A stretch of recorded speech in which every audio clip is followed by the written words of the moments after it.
Chers diocésains, voici que l'année civile se termine, une année marquée par bien des difficultés. D'abord, pour beaucoup d'entre vous, des difficultés économiques, des difficultés de travail, des difficultés de santé, des difficultés relationnelles. Durant cette année qui, depuis le début février, a été marquée par la peur de la pandémie, par le confinement, par la difficulté des relations mutuelles, notre Église a essayé d'être un lieu de relation, de solidarité. Durant les confinements, nous avons distribué, par le biais du Secours catholique ou par le biais d'un certain nombre de paroisses, de nombreux colis alimentaires.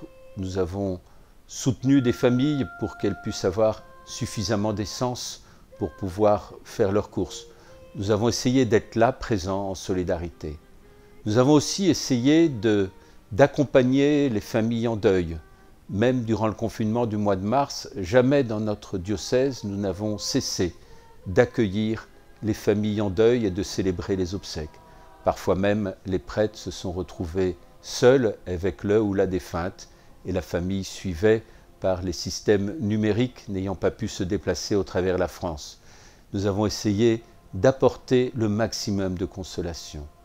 Dans les temps de fermeture du culte dominical, nous avons essayé, là encore, d'être présents avec vous, à vos côtés, soit par la voie du numérique, soit aussi, comme au début de ce temps de l'Avent, en multipliant les messes lorsque la jauge était qu'à 30 personnes, pour permettre au maximum de pouvoir être présents et pouvoir revivre ce temps de célébration dominicale.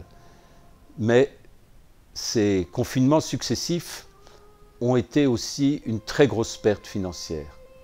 Une perte d'abord parce que beaucoup de mariages, beaucoup de baptêmes ont dû être reportés à une autre année et j'espère que ceux qui ont reporté se marieront ou célébreront les baptêmes demandés parce que ça serait trop triste qu'ils abandonnent en cours de route, qu'ils se laissent vaincre par le confinement.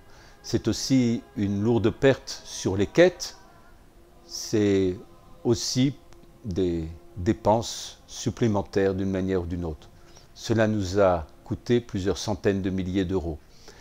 Et donc, cet appel du mois de décembre pour le denier de l'Église ou pour les collectes paroissiales est particulièrement urgent et important. Je sais que beaucoup d'entre vous sont en difficulté financière.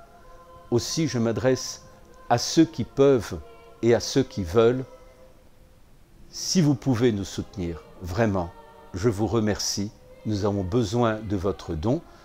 N'hésitez pas à nous soutenir par le biais du denier de l'Église en envoyant vos dons à la Maison diocésaine de Bourges, au 23 rue Nicolas Leblanc, 18 000 Bourges. Merci beaucoup.